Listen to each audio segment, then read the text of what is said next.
Welcome, Luke, to the Sandbox. We've worked together for so many years and know each other so well. It's great to have you here for this conversation. I wanted to start with something very specific, maybe to get us in the mood, sort of talk a little bit transcendental. You started as a poet and you see yourself as a poet.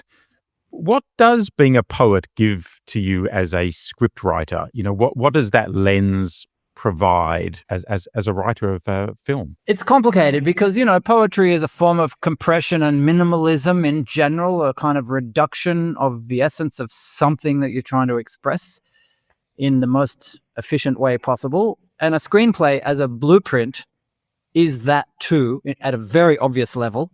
It has very strict kind of page parameters, and there are very strict rules about a screenplay. On the other hand, the danger is that you could wax too poetic in a screenplay, and that's a totally inappropriate kind of level and tone of language for a screenplay, because in a screenplay, it's such a technical document. So I think there's a balance to be found in terms of getting the tone, including the emotional and narrative tone of a screenplay, into the reader's head, in the screen inside their head, that is the movie projecting as they read the screenplay. And there's a way of doing that, I think, that can be poetic at the same time that it's pretty crisp and clear. I love that idea that poetry is the most precise, minimal way to express whatever you want to express. And hopefully a screenplay is too. Like, every scene does have to count, doesn't it? There's no time for a scene to not move the story or the characters or the proposition ahead. Yeah, it's true. And yet, might I say, because I'm also a novelist, and when I think of those three very different things, poetry, novels, and screenplays, you would think that poetry and novels are very, very far apart on some kind of spectrum of definition of what they mean and how they function. But when you add a screenplay into that, suddenly poetry and novel clusters together really close, and screenplay is very, very far away from that. Because, in a sense, the screenplay is a vehicle towards a greater end, whereas a poem or a novel is the end in itself. And you are the autonomous creator, or you're trying to be, of what that end is supposed to be. But a screenplay is a technical document and a vehicle that travels through you and to other people. Certainly the scene descriptions and the way the story flows has to be translated, obviously, by the director and all the collaborators on screen. But the dialogue and the structure, I guess, of the story, sits within your hands, because you are so beautiful in the way you create moments of transcendence. When I think of your work, I think that sits at the heart of what you can do better than so many other writers out there. And I wondered if there is a link between that and poetry, which is about opening up meaning, suggesting a way to feel, and using very, very, very precise language to do that. How do you think about transcendence? What is it? Is it about connecting with other humans, or about connecting to what lies outside ourselves, whether it's the divine or nature, or what are you trying to do when you're creating those beautiful moments where we somehow feel connected to more? I like this question because the second part of my long-winded answer to the thing about being a poet and writing screenplays was going to be, there's the other thing, there's the deeper kind of, I don't know, philosophical, existential meaning. It's like there's what's on the surface of a poem, and there's what's in the subtext or the subsurface, the subterranean parts of a poem that are affecting you in a different way. And so I hope that in my screenplays, I somehow manage to do the same thing, which is to create the secondary meaning as an experience that is felt in the chest or the gut or the brain, if that's an emotional center, so that the person reading the screenplay is experiencing the projected film, the film that is the ultimate thing that one desires to be made, in the way that you hope it's going to be experienced when the audience is sitting in the cinema or watching the screen and watching a really good film and being moved by it. So yes, a good screenplay is not all about surface. Maybe there are certain kind of movies where it is basically that. They're not really movies that I particularly enjoy watching or that I want to be writing. I'm just basically talking about Michael Bay explosion type films. But what I love is the films that have the caverns and the depths. And so I find it really exciting to try and write screenplays that affect other people emotionally in a preliminary sense and get them excited about the film journey that they're going to be going on, Yeah. which I imagine is what you as a producer are looking for. If you're not developing something and you're receiving a screenplay, it's very easy to read the first 5 pages and start to get that sinking feeling that this is not going to do it. Or the opposite of that, to be riveted and compelled and held in that first 5 pages and start to feel this could be something and go on that journey of reading the screenplay. Yeah. I mean, I'm trying to draw a distinction actually between that emotional experience. I mean, you're right, there's the surface, then there's the sort of deeper emotion, but there's also something more transcendent about, not necessarily just feeling the pain of a mother losing a child, but I don't know, there's so many different words for transcendence, aren't there? But where it's not about the self anymore, where it's actually about the connection between all of us and what lies outside ourselves.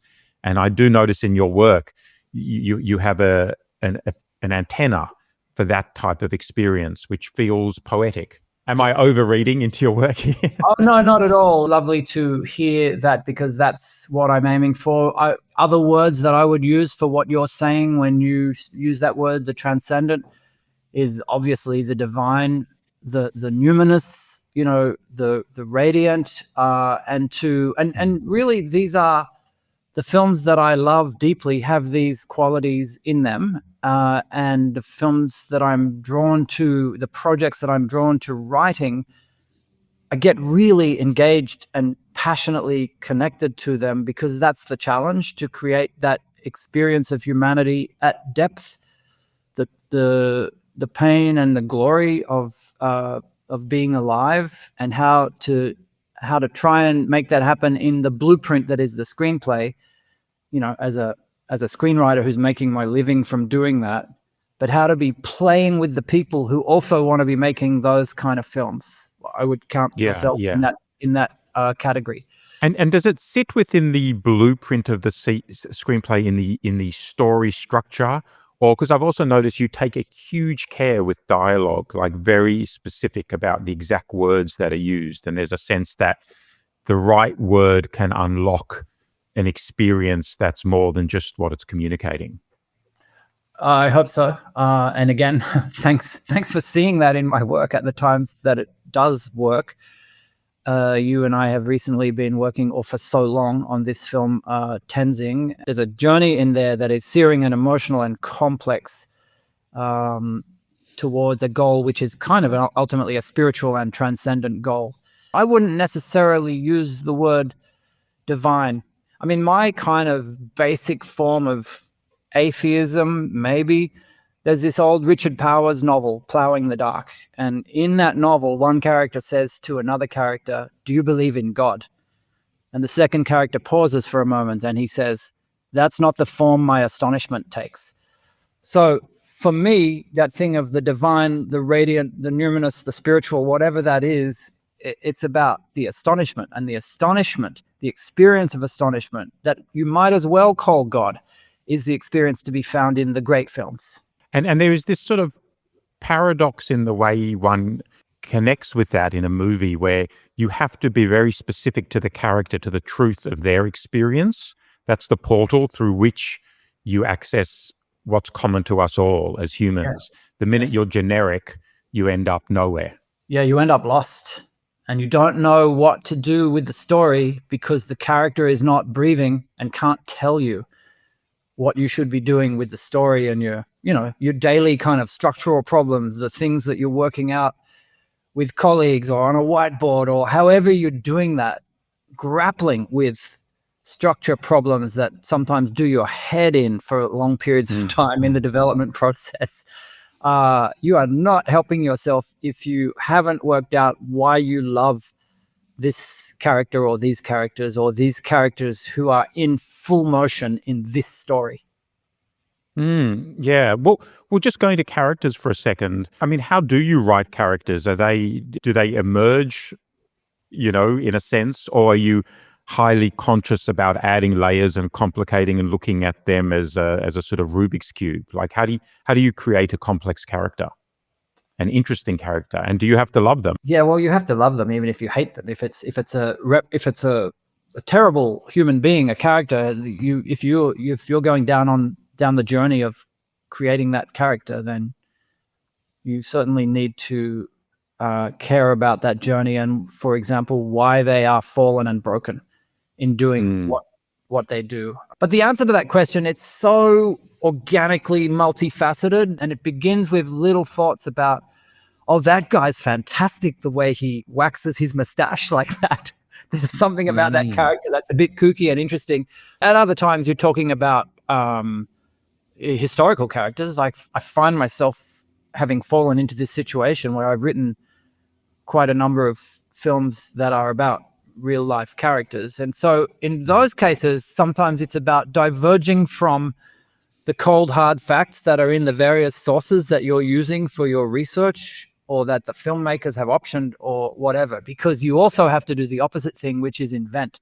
And by the way, sidebar, probably most of the really good stories that I'm interested in, or maybe all of art, poetry, whatever, it's really about one question, which is, how are we to live in the face of the fact that our death is hurtling towards us so fast? How to make sense of that and create a narrative that is meaningful, how to give something to the world rather than take something in constant panic. Sidebar. But Well, maybe yes. that's where the transcendent comes in. Is that's the sort of making sense of it. I was going to ask you later what if you thought there was a theme to your work, and you've offered one really early on. Do you think, Luke, when you look at how you create scripts, are you working from the inside out? Finding characters and then seeing what they're going to do, or are you plotting out story structure and then creating fleshed out characters to do what you want them to do within the structure? No, I hear people talk about, start writing and see where the characters take you. It gives me the shivers to hear that. I love the experience of building from the inside, but I'm very, very methodical, or, sometimes to the extent of kind of OCD habits in trying to get a job, pitching for a job, as the expression goes, making sure that my quote pitch unquote is coherent and hopefully engaging and gripping in telling the story to strangers or to new people.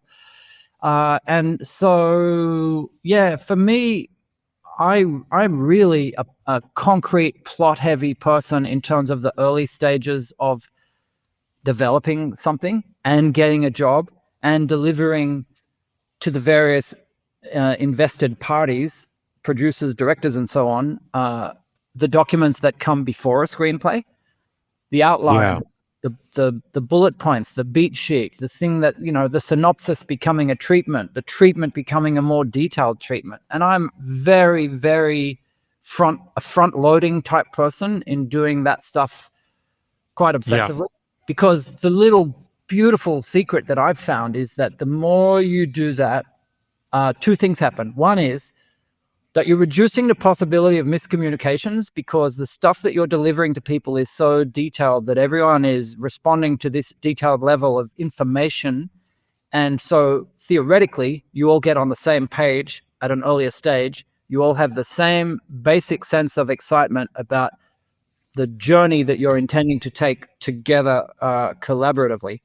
And the second glorious result of being a little bit OCD and loadery is that later on, if I've got a treatment that's extremely detailed, that doesn't have things in it that say, and we're not sure what happens, but he goes a bit crazy for the next few months, and this TBD, that's a completely different experience from having the fully agreed upon treatment, which is like a kind of very dense short story. And then the pleasure is so much greater when I'm writing the actual screenplay. So it's not a selfless activity. It's quite selfish in the sense that I gotta eat the bad vegetables first and save the vegetables I like on the plate for later. I'll have the pleasure later. So you have to defer a bit of pleasure in order to get everyone enthusiastically on the same page, I find. And then Yeah. when I'm in that bubble of like, it's now like you're commenced to start writing draft one of the script, and there's no hidden mysteries or potholes. I mean, there's a million things that you bash your head up against up ahead, but at least the experience there is that I'm feeling pretty comfortable that the first thing I'm going to do is try and deliver a first draft that is basically the first draft version of the thing that we've all been dealing with for 2 months, 3 months, 6 months, 9 months, 12 months in the development process. Yeah, yeah. It is amazing in film and TV storytelling just how much, how much of the work lies in that structural side, and how important it is, and that the writers who seem the most character filled in their writing actually do the most work on story, because not only does character come out of story, but if you have that solid foundation, then yeah, I can feel the freedom in the dialogue, because you've got such a strong foundation, then you can have fun and play. Without that, you might be feeling that pressure for you to discover the story in everything someone's saying, but you have that confidence to know that, well, this is what the scene's about, so now you can sprinkle the magic dust. That's what the writing is.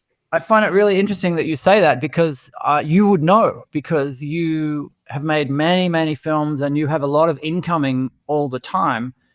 All I've got is kind of myself, my friends, sure, maybe some books that I've read about writing and so on. Not that that's many, but and so I've only got my own experience of what that means to be really thorough up front. And by the way, that's not how it started. When I started writing Candy, I had none of those habits, which I now consider to be good work habits. The ability to focus, the ability to filter out noise, the ability to turn up regularly at my desk, the ability to embrace timetables and all of that kind of thing. Candy, the first screenplay I ever wrote, which you were one of the producers of that, I think still very beautiful film, which holds up so well all these years later. I had none of those good habits. It was just a glorious mess. I had my novel that I'd written quite spontaneously without a blueprint, not really.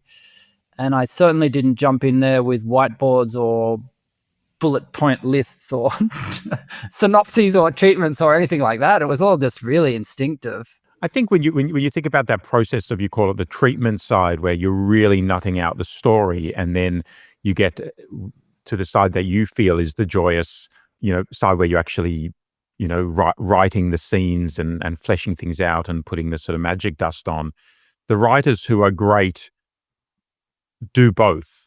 That you need that story side so strongly. You can't solve that through dialogue. But if a script is just the story in scene form, it can feel really solid, but it doesn't feel like it's come alive. So, that's where I find it special working with you, Luke, is that, you've got the solidity of the story, but there's the joy in the scenes coming alive, and you feel you feel a joy and a love for the characters there. When you talk about Candy, and that obviously goes to your life experience, what is, I'm interested in where your inspiration comes from. How much do you draw on your imagination? How much comes from real life, lived experience, observation? Where does the fodder come from? Well, Candy is a bit of an exception to all rules in my life story, basically, in the sense that, I lived through this terrible period of my life of drug addiction, heroin addiction, and somehow survived that, came out the other side. Some years later, stumbled my way through the writing of the novel that became Candy and got published. Somehow fielded the various things that came towards me of people interested in optioning that book, and finally did go down a path that became the path that you were involved. So it's unusual in that sense that Candy is overtly part of Yes. my life story, and that won't happen again in my life, unless there's something interesting enough in my life since those days that one day that would become a movie. I don't think so. So where are you drawing on now? But you still drawing on what you observe in the cafes during the day, or No, it's a you're different. in your imagination? It's still my imagination. It's a different form of magic now. Like that unique candy situation out of the way. Yes, sure. Some of the excitement and the pleasure, the deep pleasure of building a screenplay from scratch. Yes, like you say, get the architecture right first. The architecture needs to be really stable for the characters to be able to walk around in without the walls falling down, right? But the deep pleasure of letting the characters grow, yeah, for sure I'm drawing on stuff that still matters to me, which is to try and be a human being with some kind of portal of emotional access to my interior, including my anxieties and vulnerabilities, and to try and tell stories occasionally using some of those feelings. What would I do in that situation, coming up against that situation in the story that we're creating?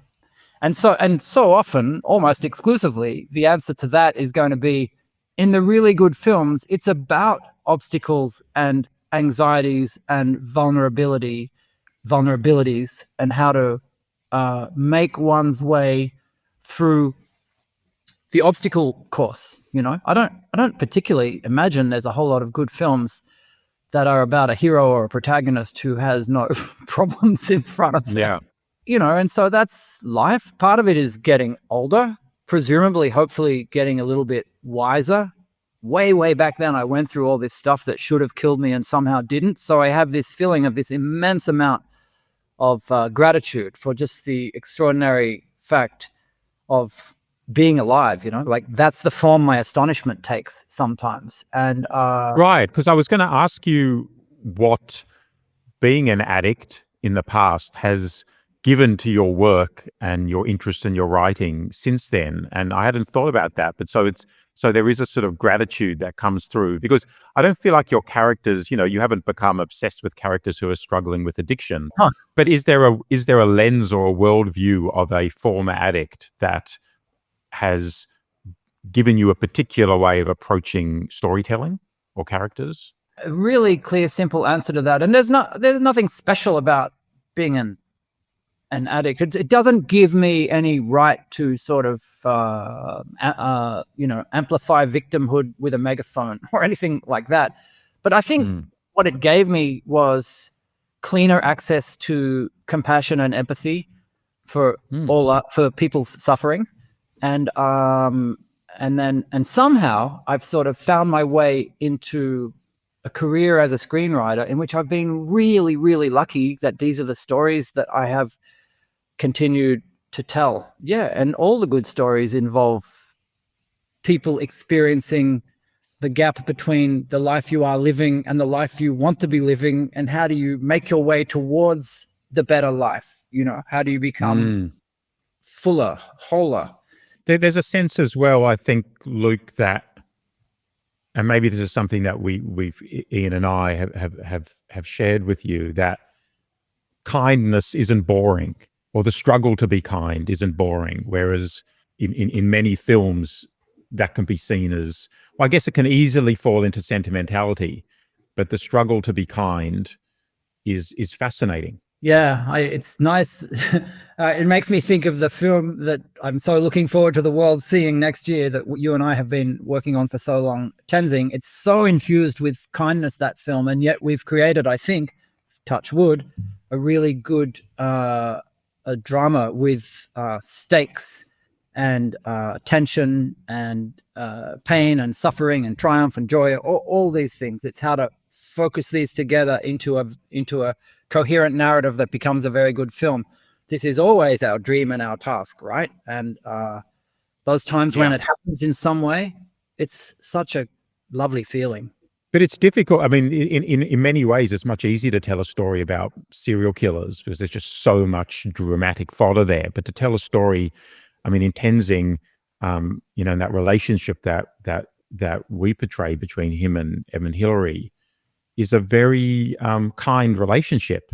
So, it means that the drama and the obstacles are more subtle, but that's a beautiful challenge. If you can create a story you really need to, and you really lean into, but with characters who are fundamentally all good people trying to do good in the world, but they're up against all the challenges that we have as human beings, and of course up against Mount Everest, which is no small challenge. What do you think about the subconscious, Luke? Is that a presence in your life? Is that a part of creative inspiration, or that's not a framing that is helpful to you?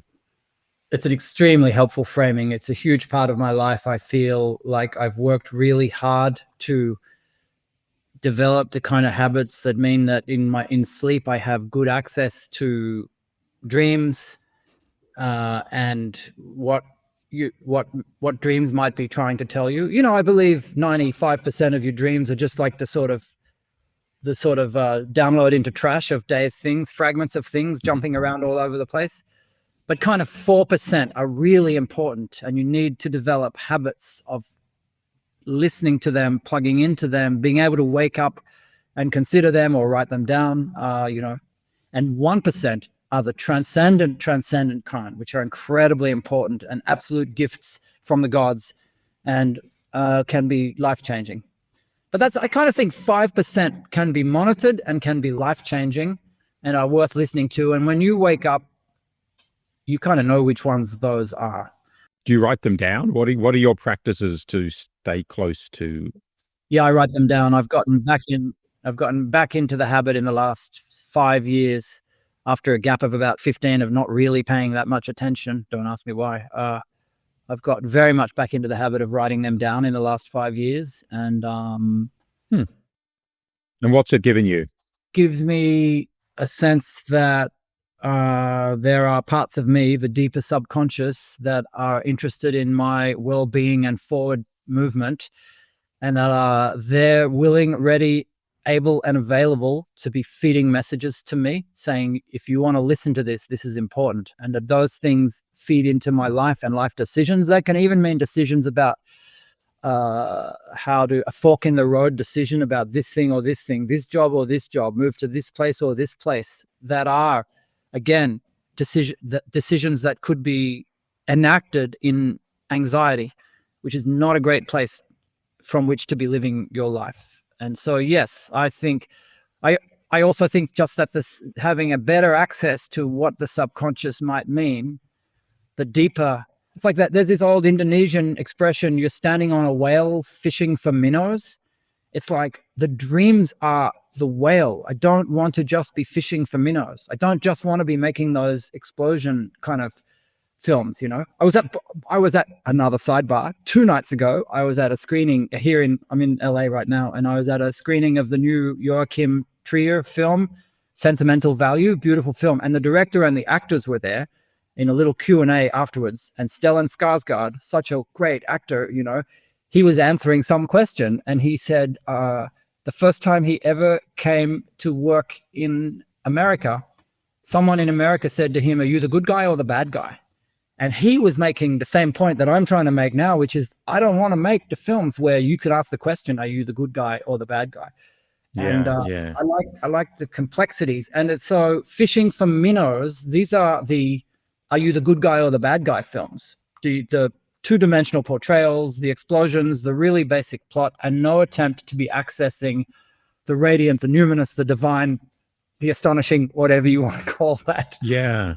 No, there is fishing for minnows is a great metaphor, and there is a sort of tightening of consciousness, isn't there? When all you're doing is looking around for minnows, and even if you're aiming not to see good and bad guys and people in between, if you're not looking down or in, I imagine as a creative, as a writer, you're sort of missing a huge wellspring of complexity. And obviously the subconscious does not have good and bad guys at all. How do you draw on the subconscious for your writing? Or does it not, there's not a particular link there? It just sort of adds to what you bring to everything. There's really basic stuff, again, that I just feel part of gradually growing older has given me, which is an awareness that gentle, consistent, repetitive work habits are really good for me. That getting good sleep is an incredibly important thing, and I can trust the process. That if I'm not running on empty or running ragged, but have some version of of good sleep, good food, good exercise, and in particular some kind of very regular meditation practice, that is the pause button in some ways. When I'm doing those things, I can trust the process, that I'm getting access to the things that are nurturing, healing, and good for me.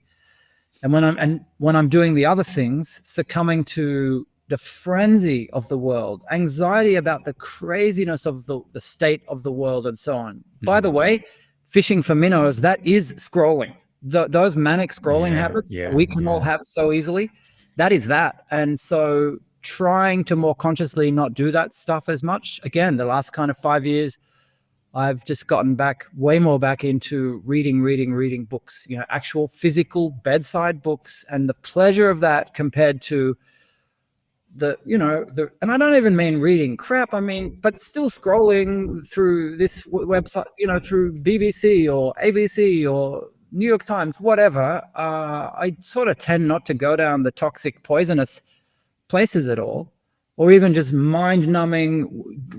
pleasantly mind-numbing word games like Wordle and so on.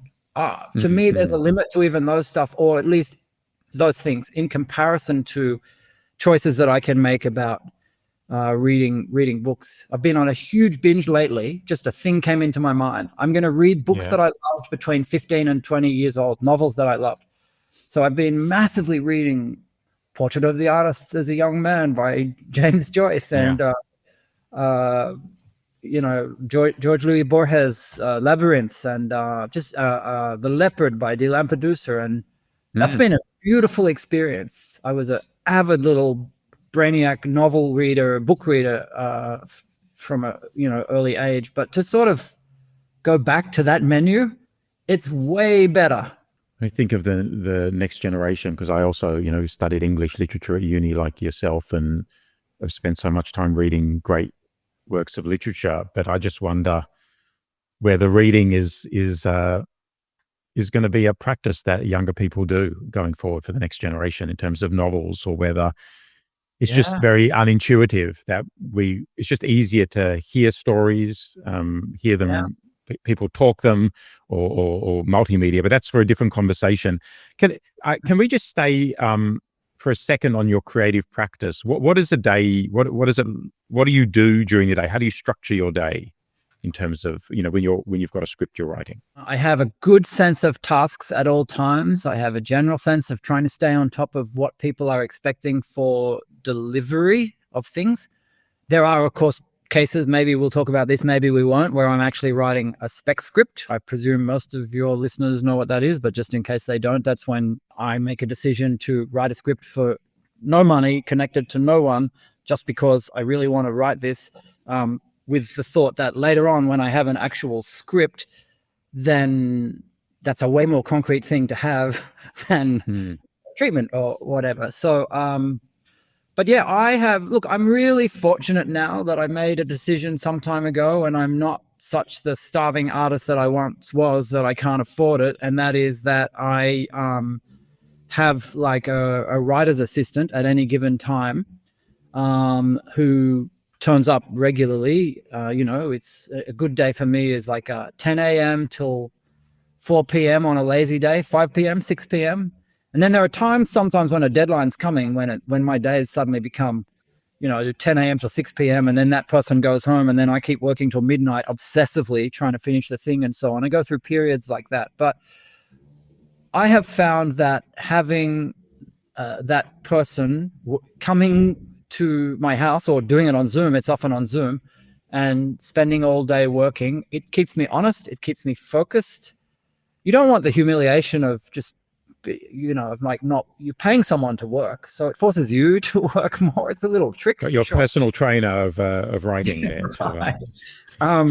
And these relationships that develop with these people, I try to make it obvious that what I'm seeking is not just someone who's writing down what I'm saying and not responding, but somebody who's whose mind is very alive and interested in this world of filmmaking, and who is there and ready to be kind of bouncing back off me. So, it's kind of like I've just done that. I've just done that all day today before I came to do this podcast with you, with my assistant. And he was like, all those moments happen, which are like, okay, if you do that if that character does that at that moment, just let me remind you that could create a problem later on when that thing happens. So it's just really good having a feedback system. Well, let's jump. I've got a whole section on feedback, which I'm going to jump into in a second. So I'm going to get you to pass to hold that thought. But before we end this part one, because we break this podcast into two parts, the final question of part one is, and it links back to your point, Luke, about you starting to read the novels that you read between the age of 15 and 20. But if you can cast your mind further back to when you were 11, what was your fantasy job when you were 11-year-old Luke? What did you want to be when you grew up? There were only two things that happened that started about 9 years old and carried through until 13, which was architect and archaeologist.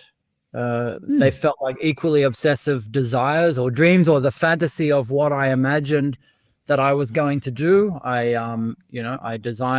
drew houses. That's interesting. I hadn't thought of that, the connection between architecture and screenplays. I'm still like a passionate hobbyist, just in terms of like, I love tooling around architecture and design websites and all that kind of thing. But it's a blueprint, isn't it? Architecture's creating a blueprint for something. And archaeology, which was probably from like 7 years old onwards, I guess that's really interesting about digging deeper, deeper into the kind of the layers and layers, archaeology, when you're digging on a dig, because after I got out of rehab, a few years after that, I finally did a fantasy that I'd had since childhood, which is I went on an archaeological dig in Jordan as a volunteer. And wow. This place called Pella, this kind of Bronze Age fortress, which they had been excavating. Sydney University Archaeology Department had been excavating for a long time. And I remember one of the archaeologists there saying that archaeology is like reading a book backwards from the last page. And when you read each page, you're tearing the page out because you're digging down further and further and further into the depths, right? Those are two great responses. You've got building up and digging down. At 13 years old, the thing happened, the life-changing kind of light bulb experience, which was, I know what I'm going to be. I'm going to be a writer. That happened to me at 13. Okay. Was it a book that you read, or was it what was that moment? It's a strange book. I still love it very much. It's not in my pantheon, but it was Cannery Row by John Steinbeck. I pulled that down from the school library bookshelves, and it completely changed my life. It felt like the first book that I'd ever read that made me an adult, that I was an adult, not a child, and this was not a children's book. It was the beginning of this experience that literature was like this palace filled with infinite rooms, and I was going to walk around in this infinite number of rooms, and I've been walking around in that palace ever since. And 3 years later, at 16, when I walked into art house cinema in Sydney and saw Agira, the Wrath of God by Werner Herzog, I had the same experience, and it was like, I'm going to do this too. And this thing, cinema, was like a palace with an infinite number of rooms, and I've been walking around in those rooms ever since. So yes, architect, archaeologist, and then it was basically writer in film. Amazing. Thanks so much for listening, and be sure to join us again next week for part 2 in our conversation with Luke Davies, this time focusing more on creativity under pressure and Luke's own creative process.